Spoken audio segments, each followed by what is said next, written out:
तो चलिए छोटी बहू इस मूवी के बारे में जान लेते हैं, जहाँ पर ये एक हार्ट टचिंग स्टोरी है राधा मतलब शर्मिला टैगोर जी की, जहाँ पर एक यंग वुमन विथ एपिलेप्सी होते हैं एक नर्वस डिजीज़, तो जिसका एपिलेप्सी था, वो शादी करते हैं डॉक्टर मधु से, राजेश खन्ना। एंड वो टोटली अनअवेयर था उसके कंडीशन के साथ, मतलब उसको पता ही नहीं था कि उसका कुछ ऐसा कंडीशन चल रहा है। And finds healing and love his family, especially through her bond with young nephew Gopi, overcoming family discord and misunderstanding shown by relatives to ultimately find peace and acceptance। जहाँ पर ये एक क्लासिक बॉलीवुड फैमिली ड्रामा है, जहाँ पर sacrifice, societal pressure and finding strength in love with in a joint family setting in rural India के बारे में दिखाया गया हुआ है। यही इस मूवी के सेंट्रल थीम्स है। तो चलिए अब की प्लॉट पॉइंट्स के द्वारा इस मूवी को पार्ट में जान लेते हैं कि इस मूवी में एक्चुअली है क्या। तो पहले जो हम लोग जानेंगे, जो जहाँ से इनिशियल शुरू होती है इस मूवी में सेटअप के बारे में, जहाँ पर एक डॉक्टर रहते हैं मधु, जो कि राधा से शादी करने वाली है, अरेंज मैरिज। पर इसके फैमिली बाद में उन लोगों को पता चलता है कि वो एपिलेप्सी से सफ़र करते हैं, जो कि एक कंडीशन है जो कि नर्वस सिस्टम को अफेक्ट करता है। A fact hidden from them, जो कि उन लोग से छुपाया गया हुआ था।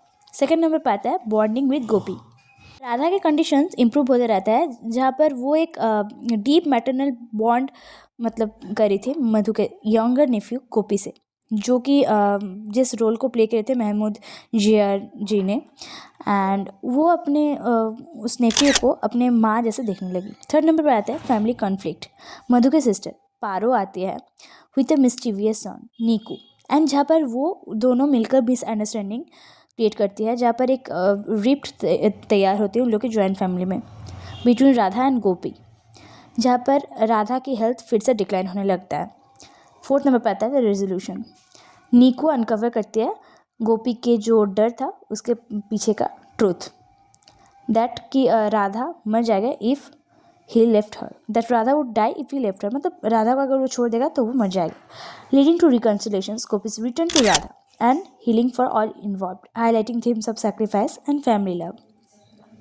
जहाँ पर ये सब सुनकर फिर से गोपी राधा के पास रिटर्न आया, एंड इसके बाद वो फिर से हील होने लगते हैं, एंड फिर से उन दोनों का प्यार पहले जैसा होने लगता है। थीम्स एंड सिग्निफिकेंस के बारे में जान लेते हैं। तो फैमिली के डायनामिक्स, जहाँ पर एक कॉम्प्लेक्सिटीज़ कितना हो सकता है जॉइंट फैमिली में, सेक्रीफाइस करना पड़ता है, ओवरकमिंग द सोसाइटल बैरियर्स, वो सब कुछ इस मूवी में दिखाया गया हुआ है। लव एंड एक्सेप्टेंस, जहाँ पर एक अलग अपोजिट, जहाँ पर जो रह रहे मतलब या फिर हस्बैंड हो या फिर वाइफ हो, जहाँ पर कुछ तो खमियाँ रहेगी होगी, या फिर कुछ अगर सेंसिटिव चीज़ें रहती भी है तो उसको कैसे एक्सेप्ट करना है, एंड इसके बाद कैसे उसके अंदर हम लोग कैसे लव फाइंड कर सके, इसी को दिखाया गया हुआ है।